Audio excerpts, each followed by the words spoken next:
Syria के राष्ट्रपति बशर अल असद की सत्ता को उखाड़ फेंकने के लिए हयात तहरीर अल शाम यानी HTS ने सीरिया में विद्रोह का बिगुल फूंक दिया है और सीरिया के अलेप्पो, हमा और इदलिब शहर करीब करीब HTS के कंट्रोल में आ गए हैं और HTS के साथ सीरिया के तमाम छोटे बड़े विद्रोही गुट भी इस लड़ाई में कूद पड़े हैं और इस जंग में तकफीरी विद्रोही गुट सबसे अहम है।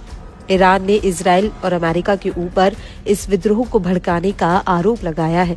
खुद ईरान के विदेश मंत्री अब्बास अरघची ने तुर्की की राजधानी अंकारा में इसको लेकर बयान दिया और अब रूस ने भी इस हमले को लेकर अमेरिका पर बड़ा आरोप लगा दिया।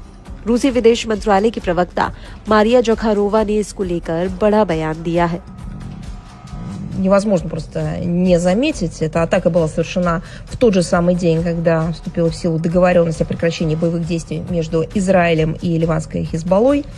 Мы решительно осуждаем данное нападение, в авангарде которого идут террористы, которые признаны таковыми Советом Безопасности Организации Объединенных Наций. Обращаем внимание на то, что среди них много боевиков-иностранцев, в том числе выходцев с постсоветского пространства. ये ध्यान में लाना असंभव है कि ये हमला उसी दिन किया गया जिस दिन इजराइल और लेबनानी हिजबुल्लाह के बीच युद्ध विराम समझौता लागू हुआ था। हम इस हमले की कड़ी निंदा करते हैं, जिसके अगुआ वे आतंकवादी हैं जिन्हें संयुक्त राष्ट्र सुरक्षा परिषद द्वारा इस रूप में मान्यता दी गई है। हम इस तथ्य की ओर ध्यान आकर्षित करते हैं कि उनमें कई विदेशी लड़ाके शामिल हैं, जिनमें पूर्व सोवियत संघ के लड़ाके भी शामिल हैं। लेकिन अब ऐसा लग रहा है कि सीरिया यूक्रेन की तरह ही रूस और अमेरिका के बीच जंग का अखाड़ा बन रहा है। वो इसलिए क्योंकि सीरिया के राष्ट्रपति ने अपनी सत्ता बचाने के लिए अब रूस की चौखट पर गुहार लगाई है।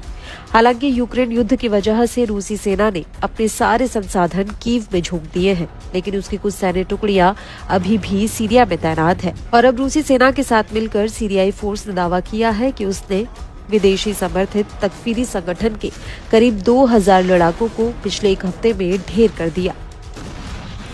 ईरानी न्यूज एजेंसी प्रेस टीवी के मुताबिक सीरिया की सेना ने रूस की एयरफोर्स के साथ मिलकर उत्तरी सीरिया में इस ऑपरेशन को अंजाम दिया है। इसको लेकर रशियन कोऑर्डिनेशन सेंटर का कहना है कि उत्तरी सीरिया में 120 से ज्यादा चरमपंथियों को एक हवाई हमले में ढेर कर दिया गया।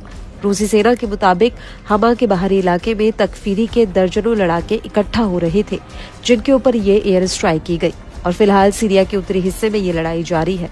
प्रेस टीवी के मुताबिक रूस ने सीरिया में अभी तक 2000 से ज्यादा आतंकियों को ढेर कर दिया है। प्रेस टीवी के मुताबिक इस मुठभेड़ में विद्रोहियों के कई वाहन भी नष्ट हो गए हैं और इन हमलों से पहले सीरिया की सेना ने दावा किया था कि उसने उत्तरी हमा में विद्रोहियों के खिलाफ सिलसिलेवार हमले किए थे, जिसमें हमा शहर के चारों ओर सुरक्षा घेरों को करीब 20 किलोमीटर तक बढ़ा दिया गया था। सीरियाई सेना के मुताबिक इस हमले में HTS के 300 लड़ाके ढेर हो गए, जिनमें कई विदेशी लड़ाके भी थे।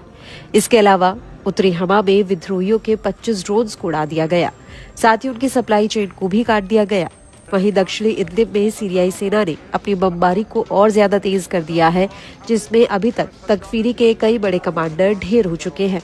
लेकिन इन सब के बीच चौंका देने वाली बात यह है कि सीरिया की आर्मी के सूत्रों ने दावा किया है कि हमा पर HTS के कब्जे को लेकर जो खबर उड़ाई जा रही है वो गलत है। हमा शहर पूरी तरह सुरक्षित है और शहर को सीरियाई सेना ने चारों तरफ से घेर रखा है। वहीं दूसरी तरफ न्यूज एजेंसी रॉयटर्स का कहना है कि HTS के लड़ाकों ने सीरिया के तेल रिफात शहर पर भी कब्जा कर लिया है और इस जीत के बाद वहां के लोग अपने घरों में वापसी करने लगे हैं।